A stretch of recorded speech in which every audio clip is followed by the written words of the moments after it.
Padagos ngunya na pigbabantayan kan FIVOLCS ang naglalangkaw na seismic activities kan bulkang Bulusan. Nagtitinir pa man giraray ini sa Alert Level 1, alagad sigun sa FIVOLCS, ang mga pagbabagong ini sa aktibidad kan bulkan pwedeng magresulta sa steam-driven o phreatic eruptions. Huli ka ini kan nakaaging aldaw kan magkaigwanan nin Disaster Preparedness Cluster Emergency Meeting ang PDRRMO kay banan an manlain-lain na ahensya kan gobyerno kung pag-andam sa pigpapahiling na aktibidad kan bulkan.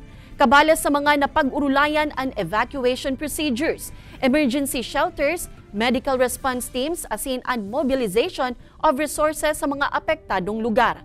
Nagbugtak naman in Emergency Operations Center sa Banwaan kan kasiguran para sa mahigot na monitoring sa panahon asin aktibidad kan bulkang Bulusan. Padagos man ang pagirumdum kan mga otoridad sa publiko na likayan ang paglaog sa 4-kilometer permanent danger zone. We have to be alert and monitor. Kaya lang, ang ginawa natin is mas malapit doon sa site and that is already in kasiguran. It's not totally kasi hindi naman natin alam kung which one will be affected. Pero definitely, we're coordinating with Pag-asa para makita natin kung just in case anytime, alam natin kung saan yung direction ng wind.